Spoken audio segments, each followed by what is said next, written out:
മാന്യപ്രേക്ഷകർക്ക് നമസ്കാരം. പാലക്കാട് നിയമസഭാ മണ്ഡലത്തില് ദിനം പ്രതി പ്രചരണം മുന്നോട്ടു പോകുമ്പോൾ ശോഭാ സുരേന്ദ്രന്റെ വിജയം ഓരോ തവണയും ഊട്ടിയുറപ്പിക്കുന്ന രീതിയിലാണ് മുന്നോട്ട് കുതിച്ചുകൊണ്ടിരിക്കുന്നത്.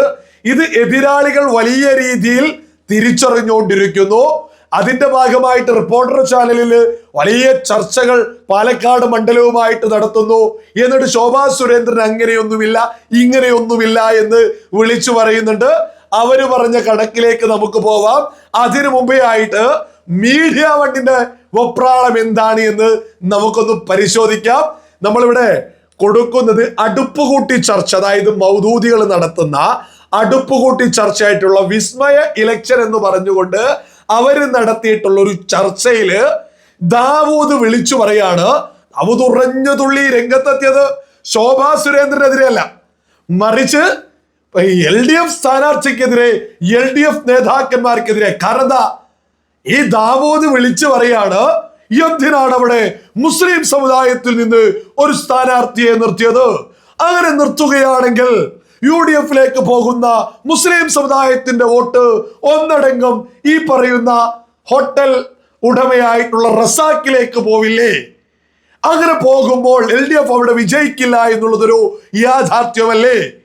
UDF അവിടെ വിജയിക്കാൻ സാധ്യതയില്ലേ? ആ സാധ്യതയാണ് LDF റസാക്കിനെ സ്ഥാനാർത്ഥിയാക്കി ഇല്ലാതെയാക്കുന്നത്. ഓക്കെ, മീഡിയ വണ്ടിലെ ദാവൂദ് വിളിച്ചു പറയാ. LDF ഔദ്യോഗികമായിട്ട് പ്രഖ്യാപനം നടത്തിയിട്ടില്ല, പക്ഷേ മാധ്യമങ്ങളിലൊക്കെ തന്നെ വന്നു കഴിഞ്ഞു ഈ റസാഖാണ് സ്ഥാനാർത്ഥി എന്നുള്ളത്. അങ്ങനെ റസാഖ് വരികയാണെങ്കിൽ UDF പോകുന്ന മുസ്ലിം സമുദായ വോട്ട് പോലും LDF പോയി UDF സ്ഥാനാർത്ഥി വിജയിക്കേണ്ടത് ഇല്ലാതെയാവുകയും LDF സ്ഥാനാർത്ഥി മൂന്നാം സ്ഥാനത്ത് തുടരുകയും ചെയ്യുമെന്ന് പറഞ്ഞ് വിരളി പിടിക്ക ഈ ദാവൂദ്. യഥാർത്ഥത്തിൽ ഇതൊരു പച്ച വർഗീയതയും കൂടിയല്ലേ? ഒരു മുസ്ലിം സ്ഥാനാർത്ഥി വന്നാല് സമുദായം മൊത്തം അതിലേക്ക് വോട്ട് ചെയ്യുന്നൊക്കെയാ ദാവൂദ് പറയുന്നത്. ഇതൊക്കെ നമ്മുടെ കേരളത്തിലെ ഒരു പ്രത്യേകതര മതേതരത്താണല്ലോ. ഇതൊക്കെ ബോധമുള്ള സകല മലയാളികളും തിരിച്ചറിയാം. പച്ചക്ക് വർഗീയത ദാവൂദിനും കൂട്ടർക്ക് എത്രയും വിളിച്ചറിയാം. ഇവിടെ ആർക്കും ഒരു വസ്തുവില്ല, UDF വസ്തുല്ല, LDF വസ്തുല്ല. അതിനെക്കുറിച്ച് ആരും അക്ഷരം മിണ്ടിയില്ല. സതീശനാണെങ്കിൽ ഇവരെയും തോളിലേറ്റിയാണല്ലോ നടക്കുന്നത്.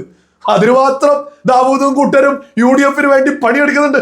നന്നായിട്ട് ചർച്ചകളിലൊക്കെ തന്നെ LDF പരമാവധി LDF ഒരു മുസ്ലിം സ്ഥാനാർത്ഥിയെ എന്തിനു നിർത്തി? അവിടെ പരാജയം UDF സംഭവിക്കില്ലേ? അതിലൂടെ ശോഭാ സുരേന്ദ്രൻ ജയിക്കില്ലേ? യജാതി ചർച്ച, പച്ച വർഗീയതയും കൂടിയല്ലേ? ഒരു മുസ്ലിം സ്ഥാനാർത്ഥി, ഒരു സമുദായ സ്ഥാനാർത്ഥി വന്നാൽ സകലരും അങ്ങോട്ട് വോട്ട് ചെയ്യും. ഒക്കെ തന്നെ സകല മലയാളികളും തിരിച്ചറിയാ. യഥാർത്ഥത്തിൽ ഇപ്പൊ ഏകദേശം ചിത്രം വ്യക്തമായിരിക്കുന്നു. പിഷാരടിയാണ് UDF സ്ഥാനാർത്ഥി. ഈ പറയുന്ന റസാഖ് എന്ന് പറയുന്ന ആളാണ് LDF സ്ഥാനാർത്ഥിയായിട്ട്. എന്നാൽ ഇവരെക്കാൾ മുന്നേക്കെ തന്നെ പ്രചരണം ശക്തമാക്കിക്കൊണ്ട് ശോഭാ സുരേന്ദ്രൻ കളം നിറഞ്ഞു കഴിഞ്ഞു എന്നുള്ളതൊരു വലിയ യാഥാർത്ഥ്യമാണ്. ഈ സമയത്ത് റിപ്പോർട്ടർ ചാനലും ഇതേ ശൈലിയിൽ ചർച്ചയായിട്ട് രംഗത്തെത്തിയിട്ടുണ്ട്.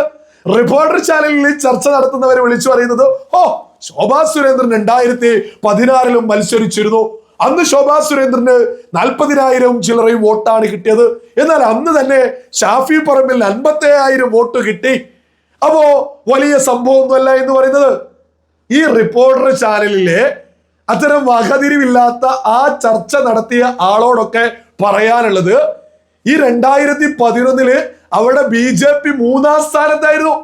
അവിടെയുള്ള BJP പ്രവർത്തകർക്ക് പോലും ഒരു പ്രതീക്ഷയുമില്ലാത്തൊരു കാലത്ത് നിന്ന് ഈ 2016 ശോഭാ സുരേന്ദ്രൻ എത്തിയിട്ട് ജനങ്ങൾക്കിടയിലേക്ക് ഇറങ്ങി ജനങ്ങൾ ഹൃദയത്തിലേറ്റി 22,000 എന്ന വോട്ടിൽ നിന്ന് 40,000 വോട്ടങ്ങ് കടത്തിയിട്ടാണ് 2016 ശോഭാ സുരേന്ദ്രൻ ആ തിളക്കമങ്ങ് മുന്നോട്ട് വെച്ചത്. BJP പിന്നീട് ഈ പാലക്കാട് മണ്ഡലത്തെ A ക്ലാസ് മണ്ഡലം BJPയുടെ ഒരു കോട്ടയായ രീതിയിൽ അവിടെ ഒരു വലിയ രീതിയിൽ ഒരു ചിത്രം തെളിച്ചു. ഈ പറയുന്ന റിപ്പോർട്ടർ ചാനലുകാര് ഇന്ന് ഈ ഒരു ചർച്ച നടത്താൻ തന്നെ ആ രീതിയിലേക്ക് ആ പാലക്കാട് മണ്ഡലത്തെ എത്തിച്ചത് മറ്റാരുമല്ല, ശോഭാ സുരേന്ദ്രന. ഇന്ന് ഈ 2025 നമ്മൾ എത്തി നിൽക്കുമ്പോ പാലക്കാട് മണ്ഡലം എന്ന് പറയുന്നത് രാഷ്ട്രീയപരമായിട്ട് തന്നെ വലിയ മാറ്റമുണ്ട്, വലിയൊരു രാഷ്ട്രീയ സാഹചര്യമുണ്ട്. കോൺഗ്രസിന് രാഹുൽ മാങ്കൂട്ടത്തിലിനെ പാലക്കാടൻ ജനത വലിയ രീതിയിൽ വിശ്വസിച്ച് വിജയിച്ചിട്ട് വഞ്ചിച്ചു. കോൺഗ്രസിന്റെ MLA പാലക്കാടൻ ജനതയെ വഞ്ചിച്ചു. അതൊരു മലയാളിയും ഒരു പാലക്കാടൻ ജനതയും മറക്കില്ല. അത് തീർച്ചയായിട്ടും ആ കോൺഗ്രസ് സ്ഥാനാർത്ഥിക്കെതിരെയായിട്ട് ഒരു സ്ത്രീ സ്ഥാനാർത്ഥിയെ BJP നിർത്തുന്നിടത്ത് തന്നെ BJPയുടെ വിജയം തുടങ്ങിയില്ലേ? സ്ത്രീകൾക്ക് വേണ്ടി ശബ്ദം ഉയർത്താൻ ഒരു സ്ത്രീയെ തന്നെ ഉയർത്തിപ്പിടിക്കുക എന്നതിൽ വളരെ വ്യക്തമായിട്ടൊരു രാഷ്ട്രീയമുണ്ട്. അത് ബോധമുള്ള പ്രത്യേകിച്ച് പുതുതലമുറ ഉൾപ്പെടെ അത് വലിയ രീതിയിൽ ചർച്ചയാക്കും, ചിന്തിക്കും. പാലക്കാട് വലിയൊരു മാറ്റം വരും. ഈ പറയുന്ന റിപ്പോർട്ടർ ചാനലോ ഈ പറയുന്ന മീഡിയ വണ്ടിലെ ആളുകളോ നമ്മുടെ കേരളത്തിലെ മാപ്രകളോ ഈ വന്നിരുന്ന് തള്ളുന്നത് പോലെയല്ല. പാലക്കാട് നിയമസഭാ മണ്ഡലത്തിൽ വലിയൊരു മാറ്റം വരാൻ പോവാ. ഈ നടനായിട്ടുള്ള ഈ പിഷാരടി പറയുന്ന രാഹുൽ മാങ്കൂട്ടത്തിനോട് എന്ത് നിലപാടായിരുന്നു എടുത്തിട്ടുണ്ടായിരുന്നത്?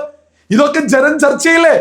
കോൺഗ്രസ് പുറത്താക്കിയ സമയത്തും പിഷാരടിയുടെ നിലപാട് എന്തായിരുന്നു? സ്ത്രീകൾക്കൊപ്പമായിരുന്നോ?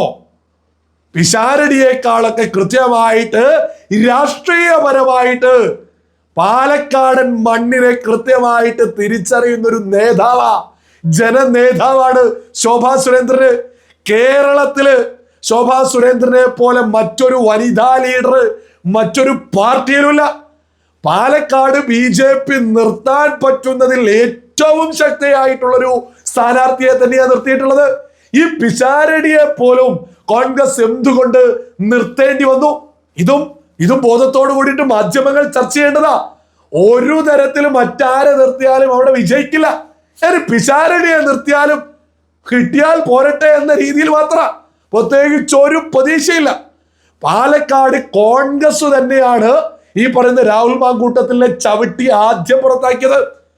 ഈ രാഹുൽ മാങ്കൂട്ടത്തിൽ തെറ്റുകാരനാണ് എന്ന് പറഞ്ഞിട്ട് ഈ ഇലക്ഷൻ സമയം കഴിയുന്നത് വരെ ഒരു ഘട്ടത്തിൽ പോലും ആ MLA സ്ഥാനം രാജിവെപ്പിച്ചിട്ടില്ല. ഇതൊക്കെ മലയാളികൾ തിരിച്ചറിയില്ല. ഈ പറയുന്ന പാലക്കാടൻ ജനത ചർച്ച ചെയ്യില്ലേ? ഒരാള് തെറ്റു ചെയ്തു, സ്വാഭാവികമായിട്ടും പാർട്ടി അതിന് നടപടി എടുക്കേണ്ടത്. കോൺഗ്രസിന് അതിനെ കൊണ്ട് ആ ഒരു രീതിയിൽ ഒന്നും ചെയ്യാൻ സാധിച്ചിട്ടില്ല.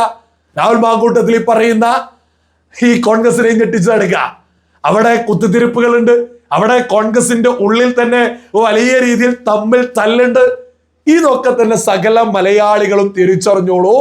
വരുന്ന നിയമസഭാ ഇലക്ഷൻ റിസൾട്ട് വരുമ്പോ പാലക്കാട് നിയമസഭാ മണ്ഡലത്തിലെ MLA ആയിട്ട് ശോഭാ സുരേന്ദ്രൻ ഉണ്ടാവും എന്നുള്ളതിൽ ഓരോ തർക്കവും ആർക്കും തന്നെ വേണ്ട.